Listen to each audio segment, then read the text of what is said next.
Y ya, listo. Mm, Listo, perfecto. ¿Vamos a repetir todo? No. Vamos a dejarlo ahí nomás.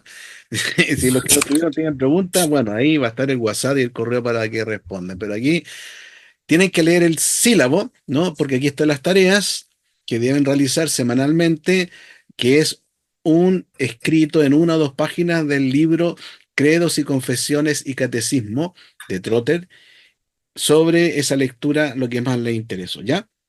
Esa es la tarea semanal que tienen que realizar.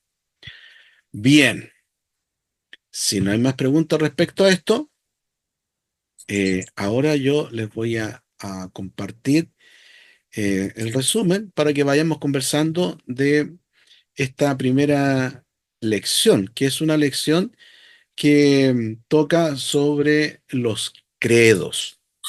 ¿Ya? Qué importante el tema de los credos. Vamos a hacer un poquito, vamos a resumir todo eso, pero al final voy a dejar un espacio para para un conversatorio, ¿no? Con tres preguntas que les tengo allí para que entre todos conversemos. ¿Bien? Perfecto. Así me gusta, que todos digan sí. Ya. Aquí tenemos entonces este resumen que vamos a hacer de esta lección número uno, donde en el fondo se habla del credo niceno, el credo apostólico, también se menciona el antiguo credo romano, el de Calcedonia y el de Atanasio, que son los documentos más antiguos que tenemos eh, em, como cristianos, ¿no? Y que recogen, en resumen, lo que en ese periodo los hermanos y la iglesia declaraba, ¿ya? Entonces, en esta parte de la lección uno ustedes van a encontrar con que va a mencionar, por ejemplo, los credos antiguos del año 181 al 214, donde se habla un poquito de la diferencia que hay entre la iglesia de Oriente, ¿no? Con la iglesia de Occidente. Roma y también Constantinopla y otros lugares que distinguen al cristianismo y que posteriormente se va a diferenciar más. Pero ya en ese entonces, entre esos años, se hablaba de estos credos antiguos que no eran credos que realmente fueran públicos y universales, sino más bien eran declaraciones que tenían algunas iglesias, específicamente cuando tenían que bautizar a alguna persona y cuando tenían que incorporarlo como miembro, podríamos decir, a una iglesia, recurrían a este tipo de credos o confesiones que eran muy breves, que hacían mención acerca de si creían en la Biblia, si creían en Jesús, si creían en Dios, para prepararlos para bautizar a aquellos que hacían esta declaración. Entonces, a esas declaraciones de aquellos años, estamos hablando del año 181 al 204 más o menos, donde hay algunos registros, se están encontrando estos primeros documentos que van a articular posteriormente lo que serían los credos que nosotros conocemos, como por ejemplo el antiguo credo romano del siglo II, que es un documento muy breve que también tenía el propósito de preparar a los cristianos para bautizarlos. Y antes de bautizarlos le hacían unas preguntas, y esas preguntas eran las que estaban en estos antiguos credos, específicamente en este credo romano. ¿Ya? No era una declaración ecuménica, ustedes van a encontrar ese término también allí en el documento ecuménica, en razón de que fue un concilio que se reunió y distintos obispos de distintos lugares para acordar todo en seguir este credo, el romano, por ejemplo, y aplicarlo a la iglesia. No, en ese entonces no existía eso, sino que eran documentos que se aplicaban en alguna iglesia, e insisto, específicamente para preparar a las personas para su bautizo. ¿Ya? Y ya a contar del año 300 después de Cristo más o menos, aunque hay ahí alguna discusión, ¿no? Respecto al credo apostólico, va a aparecer este documento. ¿Ya? El credo apostólico no es un credo que lo elaboraron los apóstoles del Nuevo Testamento, no. Se llama credo apostólico en razón de resumir lo que los apóstoles enseñaban en ese entonces a las iglesias, ¿ya? Y este credo apostólico ya viene a ser este documento donde a través de la historia va a tomar cuerpo y va a posesionarse como un credo que, aunque no estaba aprobado, podríamos decir, por algún concilio ecuménico de iglesias que se reunió para discutirlo, sino que se fue aplicando paulatinamente en las iglesias, y las iglesias ya a contar del siglo séptimo después de Cristo van a considerarlo como un credo importante dentro de la iglesia cristiana, ¿ya? Y eso, bueno, viene ya a contar del año 300. El credo apostólico incluso hoy día lo seguimos recitando nosotros, porque es un credo ecuménico en el sentido que tanto lo recitan los católicos, la iglesia ortodoxa en Oriente, la iglesia protestante y las iglesias reformadas, ¿ya? Y después tenemos el credo niceno, que aquí ya se le llama el primer credo ecuménico, porque va a consistir la reunión de los obispos y distintas iglesias bajo la dirección del emperador Constantino, ¿no? Y es un credo que se va a sustentar principalmente en defender lo que es la naturaleza de Jesús, en tanto de que Él es Dios y Él es hombre. Y a instancias de Constantino se va a considerar dentro de este credo que Cristo es consustancial, ¿no? Es engendrado del Padre, pero es consustancial con el Padre, es decir, tiene la misma naturaleza, tiene la misma esencia.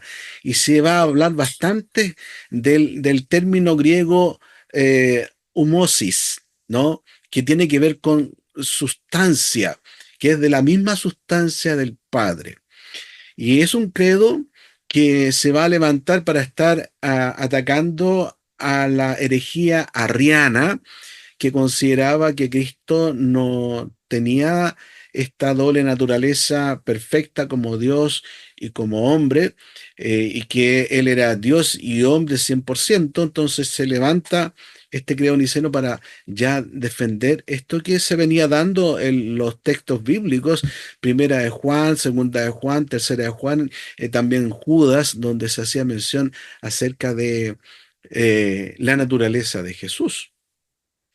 Posteriormente tenemos el credo Calcedonia, donde también se convoca a la iglesia para que ya se vaya confirmando lo que el credo niceno decía sobre la naturaleza de Cristo.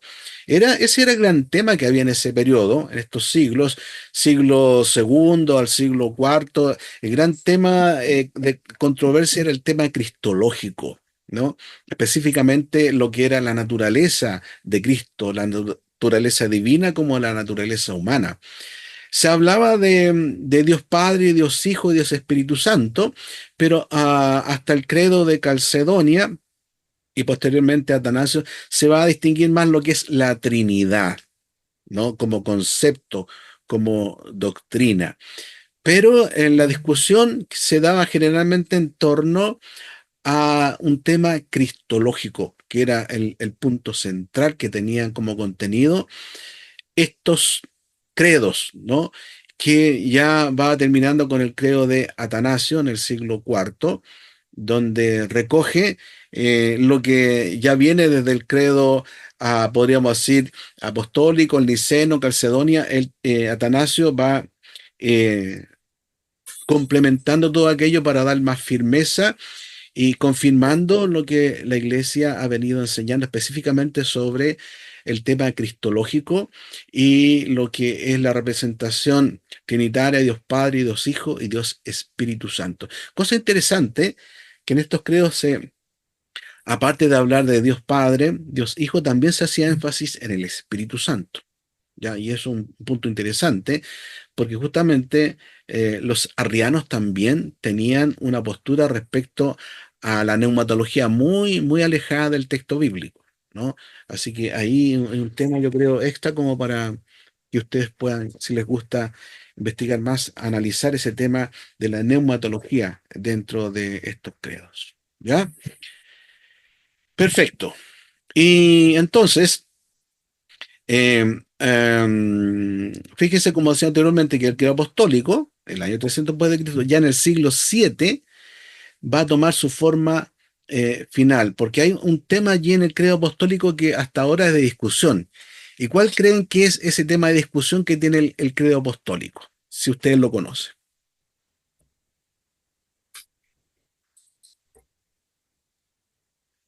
Que no fue establecido por los apóstoles.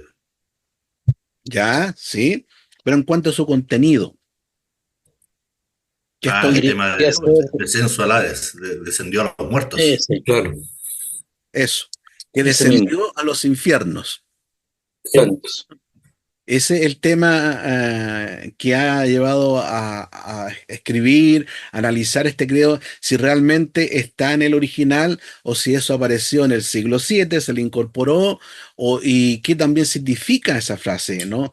Porque si se toma de forma literal que descendió Cristo a los infiernos, eso también se topa con alguna interpretación bíblica que no tiene el sustento como para decir si realmente fue así, o qué significado se le da a ese término, como lo establece, por ejemplo, Juan Calvino, que llega a establecer esa frase descendió a los infiernos como refiriéndose a los dolores más tormentosos que sufrió. O sea, no es un acercamiento literal a lo que dice, sino que más bien una referencia simbólica a manifestar el dolor y sufrimiento que Cristo tuvo que padecer allí en la cruz.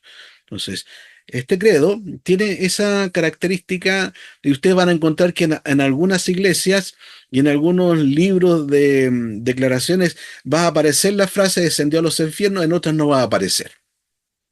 No, porque esa es la gran discusión que hay. ¿Ya? Bueno, ustedes lo van a releer en la lección 1, en el resumen que tienen que hacer, lo tienen que repasar allí y ver qué es lo que más también le llama la atención.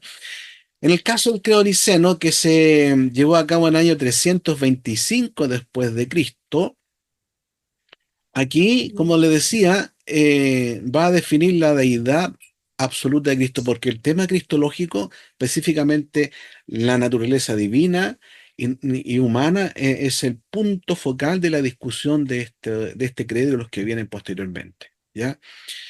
Y esto en razón de levantarse contra la herejía, como le decía, de Arriano, ¿no?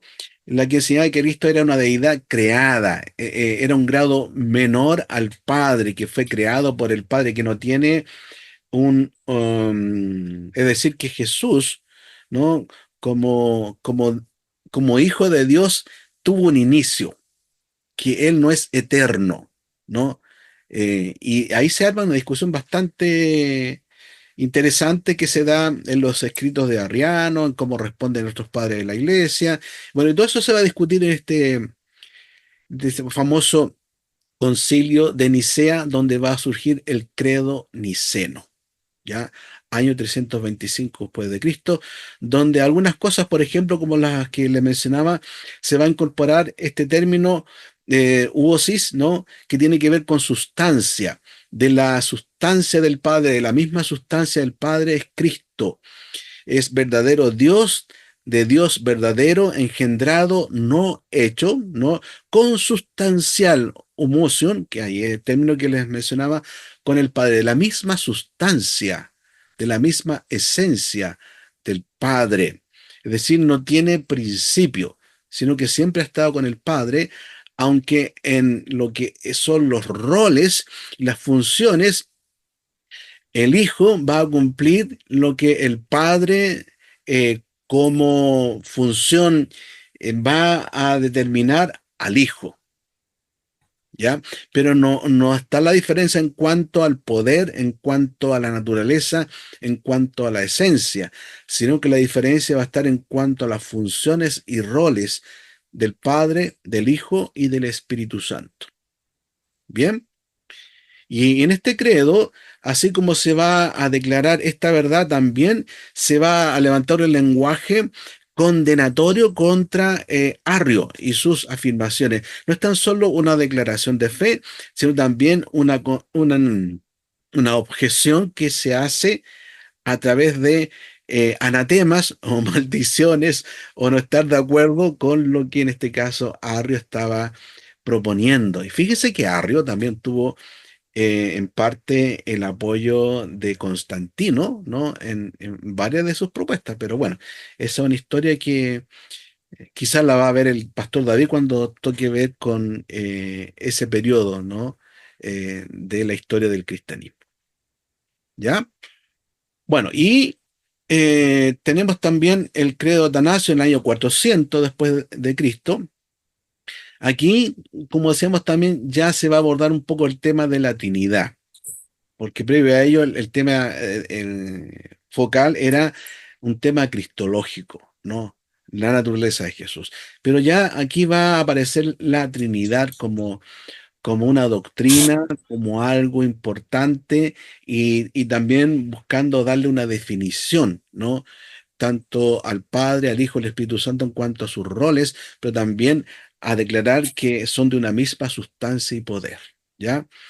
Y quien estaba ahí detrás de este credo es el obispo de Alejandría, Atanasio, que él también va a tener una participación importante en cuanto a la defensa de la fe de la Iglesia en contra de las propuestas de el arrianismo, el apolinarismo, el eutiquianismo, el monofisismo, que eran doctrinas de ese entonces que todas apuntaban a tener una desviación en cuanto a la naturaleza de Cristo, su naturaleza divina y su naturaleza humana.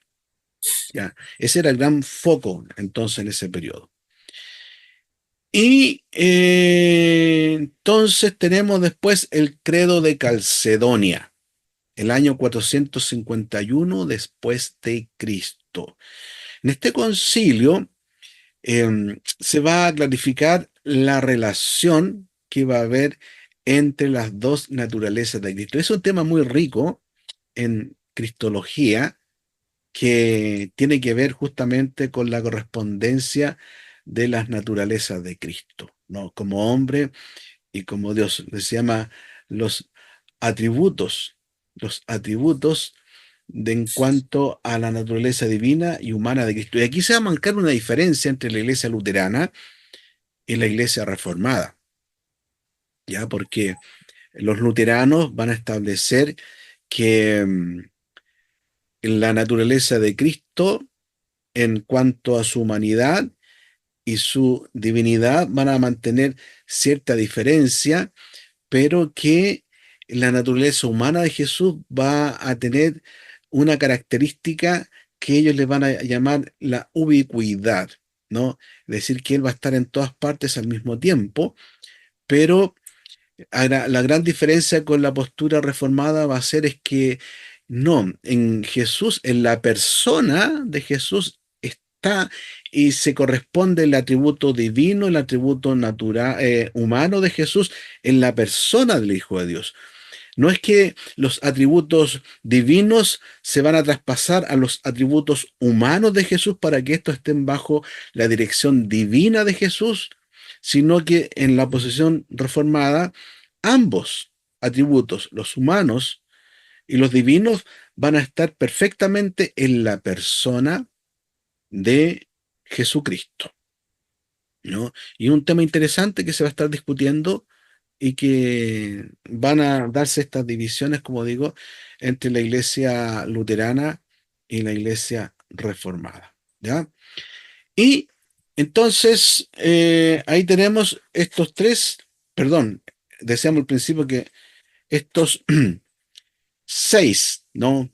Credos, aunque los credos más antiguos no eran formulados específicamente como el apostólico, el liceno, el calcedonio, atanasio, sino que eran más bien declaraciones de iglesias locales para preparar a los que iban a ser bautizados.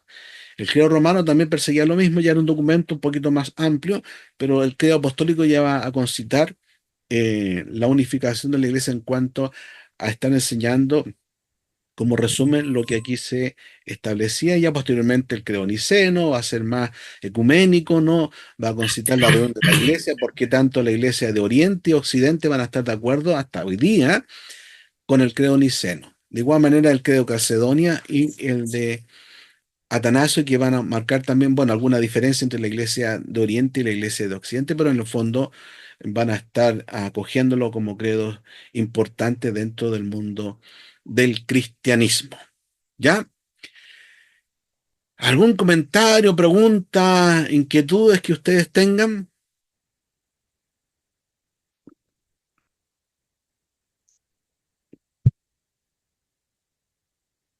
Bueno, algunas preguntas yo creo se les van a aclarar cuando lean la primera lección, ¿no? Aquellos que aún no las han leído.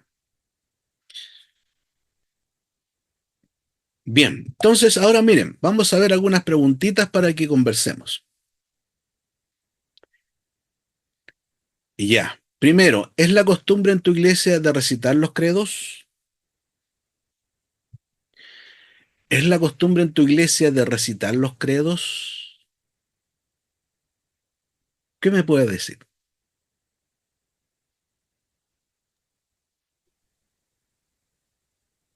¿Pastor?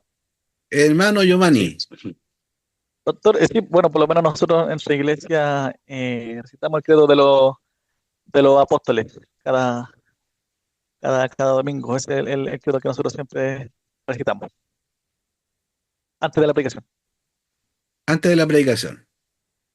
Sí, Bien, sí. Eh, Pastor, ¿sí? Pastor Alejandro. bueno, ¿aló? Sí, sí lo escucho, Alejandro. Ya, Se me sale. bueno, cuando yo comencé hace muchos años, fui la única iglesia que yo conozco es la iglesia reformada, la iglesia presbiteriana. Ujú, No tengo otra cuna. Y, y recuerdo con los primeros pastores que tuvimos en Gómez Carreño, incluían constantemente lo que eran los credos, especialmente creo de los apóstoles. Y lo hacían, me acuerdo, la Santa Cena. claro, Lo incluían en la Santa Cena cuando íbamos a participar de la Santa Cena. Ahora, eh, ahora que ha pasado el tiempo, y no mucho, y no poquito tiempo, me doy cuenta que en diferentes congregaciones nuestras, que son todas presbiterianas y reformadas, unos más que otros lo ocupan en el culto. claro. No sé en qué irá, no sé si el pastor que está a cargo, bueno. Y lo otro que me llamó la atención, de que el único credo que yo he confesado públicamente fue el de los apóstoles. O sea, como que siempre se le dio o permaneció en el tiempo. Eso es lo que quiero Mm, explicar, a diferencia de los otros credos. Y esa era como una pregunta también, preguntar por qué permaneció en el tiempo y se sigue, digamos, eh, practicando o mencionando. Eso, bien, cierto, ¿no? Bueno, se mantiene porque es un credo muy claro, muy preciso, y no es tan extenso como los otros, el de Atanasio, el Calcedonia. Este es más preciso como para leerlo rápidamente, en, no sé, en 15 segundos, 20 segundos. El otro se demoraría más tiempo y no es tan preciso, podríamos decir, tan comprimido en cuanto a la enseñanza respecto a Dios Padre, Dios Hijo, Dios Espíritu Santo, la Iglesia, ¿no? Nuestros pecados y la venida de Cristo. Entonces, es bien práctico. Por lo práctico es que se ha mantenido en la iglesia. Y no solamente la iglesia protestante, sino también la iglesia romana, claro, ¿no? Pero es cierto, generalmente en la iglesia presbiteriana o reformada, cuando hay Santa Cena, se lee el credo. Es también la costumbre que tenemos nosotros acá, porque aparte de tener la lectura y recitar el credo apostólico en Santa Cena, todos los domingos tenemos la lectura del catecismo, en este caso mayor de Westminster, que es otro tema que después vamos a ver, ¿ya? Ya, Pero yo creo que es un tema de identidad. Como iglesia presbiteriana reformada, el tema de los credos es importante porque nos unimos a la fe histórica de nuestros hermanos, correcto. ¿no? Bien, ¿alguien más quiere comentar? Si están, tú participas en tu iglesia y en tu iglesia están recitando el credo apostólico o algún otro credo, porque hay iglesias también que tienen sus propias declaraciones o credos.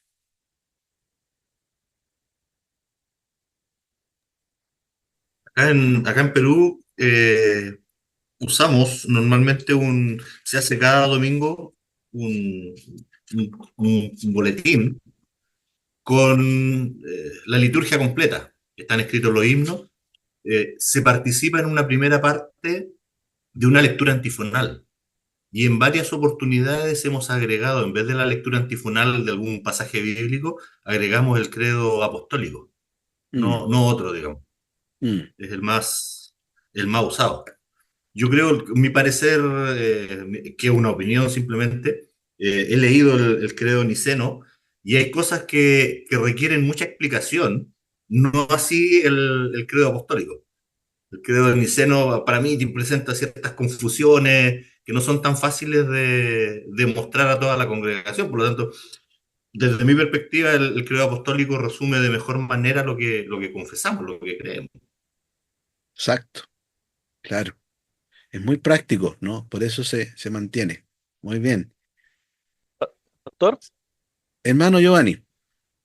entonces, sí, solamente quería comentar de que, bueno, en meditando, bueno, yo no conocía en realidad el credo de los apóstoles por desconocimiento, y eso mismo yo creo que por el desconocimiento a lo mejor del pueblo también evangélico, pensando que el credo es romano, porque yo también siempre asemejaba al credo con la iglesia romana. Entonces, pero claro, uno va entendiendo que este credo es ecuménico, universal, Sí, de toda la iglesia, no solamente apropiada a Roma, sino que a toda región, y ahí mismo, bueno, también ahí se ve que se juntaron todos los exacto. obispos, tanto de Occidente, de Oriente, incluso mayormente de Oriente.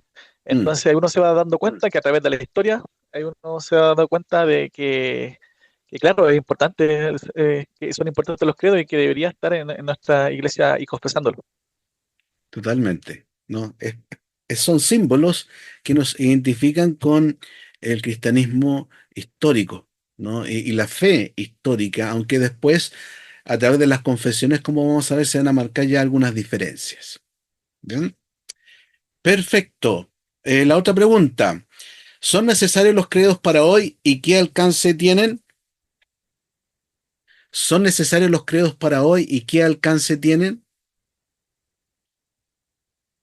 No pensemos solamente en el credo apostólico, sino que también el niceno, el calcedonia,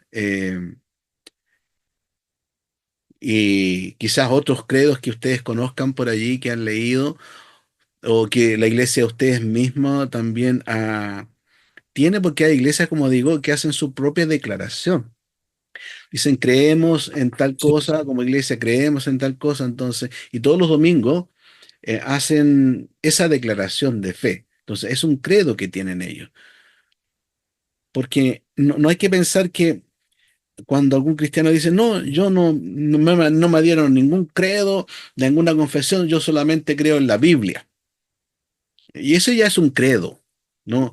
Todo cristiano tiene un credo, toda iglesia tiene un credo. Entonces, ¿qué tan importante ven ustedes que son los credos para hoy?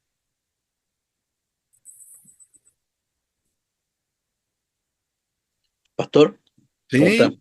Hermano Rodrigo, pastor, buenos días. Buenos días, mire, Bueno, buenas noches. sí, Adelante, sí, bienvenido. gracias. Considero que son bastante importantes por por la ambigüedad que se va transmitiendo de generación en generación a lo que profesan las distintas iglesias. Entonces, rescatar que estos credos, estos resúmenes, estas guías, son importantes porque, como usted lo dijo hace un momento atrás, nos conectan con lo histórico, nos dan una identidad también, y, y los que no hemos venido de o no hemos nacido, digamos, en una iglesia reformada o presbiteriana, no teníamos esa identidad, o la mirábamos con recelo, como decía el hermano Giovanni, creyendo que venían del mundo romano, ¿no? Papista. Y el único credo, recuerdo yo en mi primera iglesia donde estuve, era la personería jurídica, la personería jurídica, Claro. donde hacía un resumen de fe. Mm. Eh, y yo creo que, por lo menos hablando del ámbito local, fuera de la iglesia calvinista, ¿cierto? O iglesia reformada, quizás las iglesias metodistas por ahí también son las únicas que tienen esta conexión con la historia. El resto en nuestro país es totalmente, está desconectado con esta Mm. historia. Y eso es complicado porque incluso fue tan complicado que costó mucho definir hasta el día de la iglesia evangélica, por la misma razón, porque no había una conexión con la historia entonces, por eso este Mm. 31 de octubre también se celebra el Día de la Iglesia Evangélica y Protestante. Entonces, Sí. también ahí yo recuerdo que hubo bastante problema porque las iglesias chilenas no podían definir, más bien no se conectaban con este pasado, digamos, histórico. Entonces, pero lamentablemente yo me tocó participar en varios concilios de pastores que se hacían reuniones y que había una carencia tremenda en respecto a qué es lo que se creía, porque cada iglesia tenía, como le digo, Mm. su personalidad jurídica, y en esa personalidad jurídica tenía una constitución muy pequeña, muy básica de la declaración de fe, por así decirlo, al principio, y eso era lo que sostenía la congregación en Mm. cuanto a este tipo de guías prácticas de, de credos o de confesiones de fe. Entonces yo creo que es importantísimo.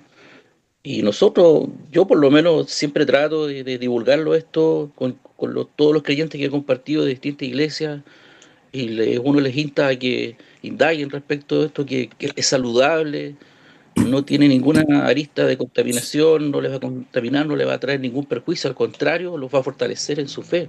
Y lo Mm. otro que me he fijado mucho en la iglesia también, que también facilita mucho la enseñanza también a los niños, Sí, que es súper importante este tema sí, apoya mucho el catecismo, obviamente. exacto. Eso.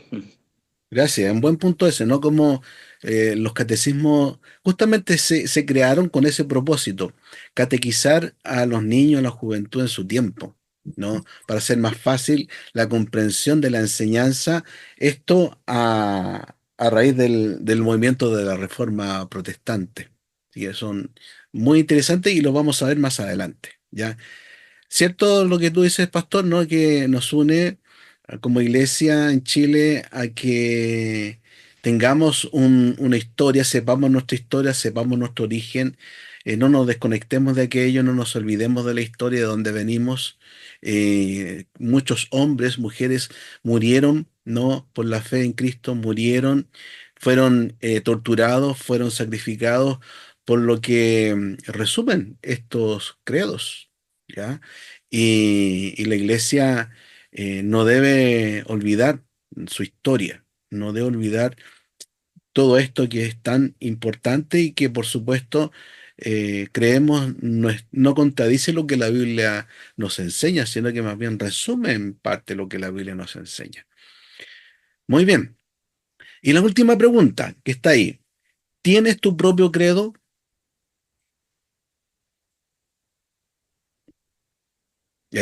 ¿Has escuchado por ahí? No, sí, yo creo lo que yo quiero creer, no mami, yo creo de acuerdo a como yo entiendo, ¿no? Ese es mi credo. Mi credo es mirar para adelante y seguir adelante, ¿no? Y dentro de la iglesia evangélica uno escucha a veces tantas cosas así que uno dice, ¿en serio? Cuando en realidad eh, el tema del credo, que para nosotros los reformados debe concitar, debe unir lo que entendemos por lo que Dios ha revelado a sí mismo en la Escritura, lo de Cristo en la Escritura, del Espíritu Santo en la Escritura, de quiénes somos nosotros conforme a la Escritura, y que eso está tan bien resumido y elaborado en los credos que es interesante echarle mano a ellos. Pero aún así, hay personas que dicen no. eh, yo conozco hermanos, ¿no? He estado en distintas iglesias que me dicen, pastor, yo no leo ningún libro, yo no leo ningún comentario, yo no leo ninguna sistemática, nada de eso. Yo oro, leo la Biblia y conforme a lo que Dios me va diciendo, voy haciendo mi currículum en cuanto a lo que debo creer, a mi propio credo, ¿no? Quizá en algunas cosas van a acertar en lo que van a entender como doctrina, pero no seguramente que no, porque el credo también nos llama a concitar, a resumir nuestra doctrina, ¿no? Entonces, la pregunta, ¿tienes tu propio credo aparte de los credos?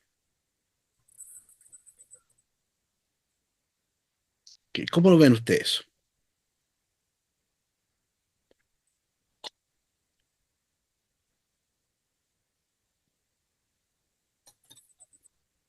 Doctor. Sí, Sí, bueno, como usted hablaba, bueno, yo creo que todos creemos eh, en base a lo que nosotros nos han enseñado y lo que hemos aprendido a través de la Biblia, ¿cierto? Nosotros podemos, digamos, interpretarla en ese sentido de poder decir que yo creo en esto porque lo leí de la Biblia. Pero claro, nosotros seríamos soloístas bíblicos, ¿cierto? Solamente, solo la Biblia.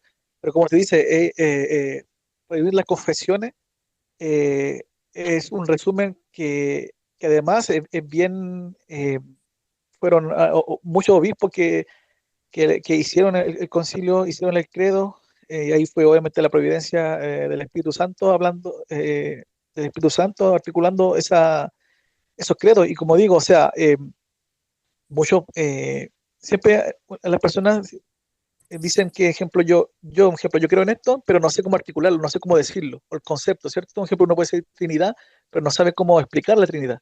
Y claramente cuando uno tiene el credo, o no solamente credo de apóstoles o otros, se le hace más sencillo, ¿cierto? Se le hace más sencillo poder entenderlo.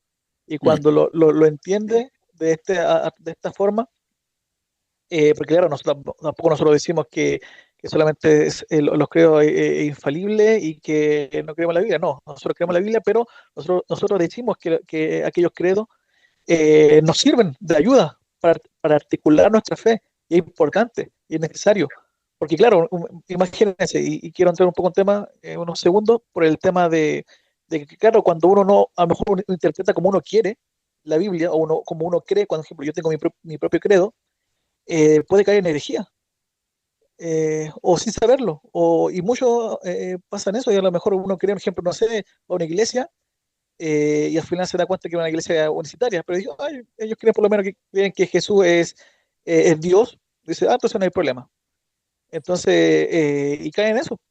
Y mm, entonces, yo creo que es importante nosotros tener los credos que nos ha dado el Señor a través de la iglesia, a través de la historia que nosotros podemos ver, y es lo más, digamos, seguro en el sentido eh, de que tenemos sus credos para poder articularlo bien y aprenderlo mejor la palabra. cierto. Bueno, sucede que también cuando uno se va a ser miembro de una iglesia, tú eres sometido a preguntas, ¿no es cierto? Y dentro de esas preguntas está, ¿crees que las Sagradas Escrituras son infalibles, crees esto, haces una declaración, te pones bajo la autoridad en cuanto a la doctrina de la iglesia. Si tú tienes tu propio credo que es ajeno a lo que cree la iglesia, hay un problema, ¿no es cierto? Porque Claro. yo me debo, de alguna manera, someter como miembro de la iglesia a las autoridades, como decimos, y también a la enseñanza, a la doctrina, y debo identificarme. Si no es así, voy a tener problemas. Por ejemplo, si yo me hago miembro de una iglesia presbiteriana es porque creo que debo bautizar a mis hijos. Pero si yo llego a la iglesia presbiteriana, me hago miembro y llega el momento cuando tengo que bautizar a los hijos, digo, no, yo no los voy a bautizar porque pienso que debe ser que se aplique el bautismo cuando ellos tengan discreción. Entonces, ¿cómo es la cosa? Ahí está teniendo su propio credo dentro del credo de la iglesia. Y eso va a producir, por cierto, problemas, va a producir confusión y puede traer también rencilla. Y es lo que ha creado también la división en parte en la iglesia. ¿Cómo lo ven ustedes eso? Pastor, ¿Sí? Mano César, buenas noches.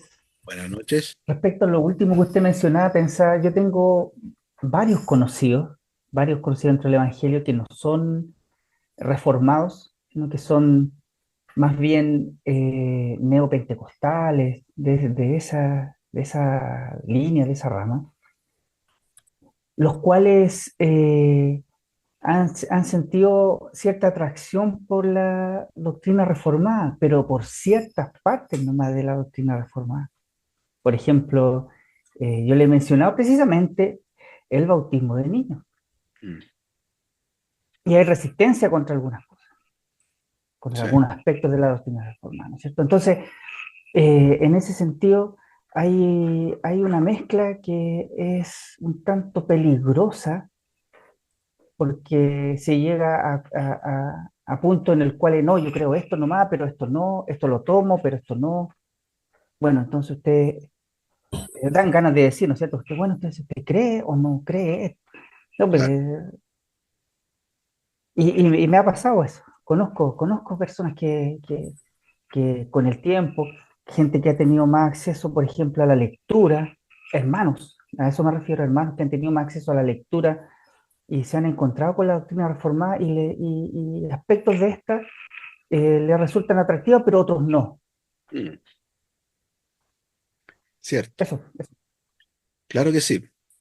No, y saben una cosa, queridos hermanos estudiantes, que incluso dentro de las iglesias reformadas y presbiterianas actuales, muchas de estas iglesias se alejan de los credos y de las confesiones. Ya no son parte de la doctrina que declaran estos documentos históricos. ¿Y por qué? Porque según la visión que hay, se escribieron en un contexto de acuerdo a las necesidades entonces, por lo tanto, hoy la iglesia tiene otro contexto y otra necesidad, por lo tanto, hay que dejar de lado lo que dice allí esa confesión. Como por ejemplo, el tema del matrimonio entre un hombre y una mujer,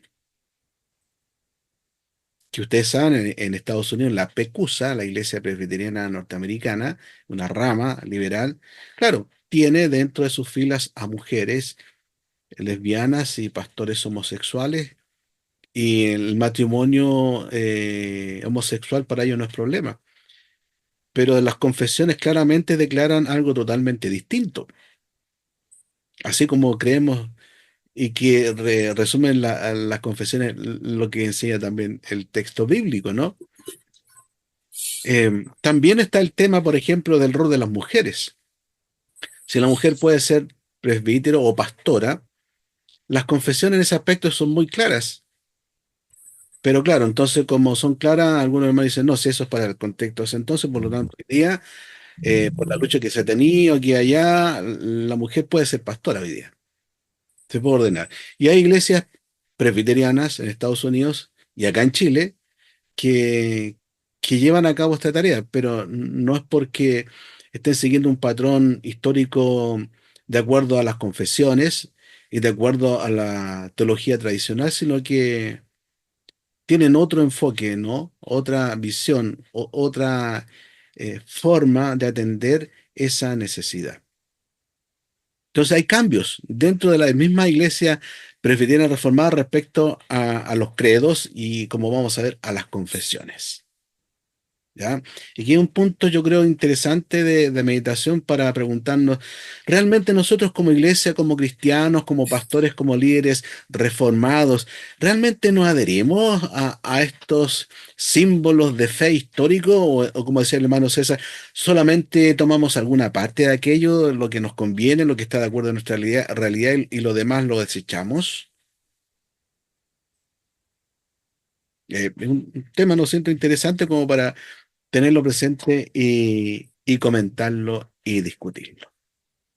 Pastor, pastor, Sí, hermano Oscar. de hecho, lo que acaba de decir usted de pastor o presbítera, en nuestra iglesia, para ir más lejos, igual se han hecho, ¿cómo se podría decir? Concesiones o excepciones. En cuanto, Se cortó tu micrófono, hermano Oscar. no que le decía que en la agrupación nuestra, OICP, también en el contexto de lo que dice nuestra teología, también se han hecho concesiones y excepciones. Por ejemplo, que hay hermanas que son presbíteras. Cierto, cierto, como tú dices. Entonces, la pregunta es, ¿qué tanto aquello nos identifica con las confesiones y los credos o qué tanto esto nos aleja de aquello? Eso nos llama a pensar, a reflexionar, ¿no? En qué línea hoy día nosotros estamos situados respecto a los credos y a las confesiones, como vamos a ver sobre esos temas y otros temas más. Nos llama a pensar en eso.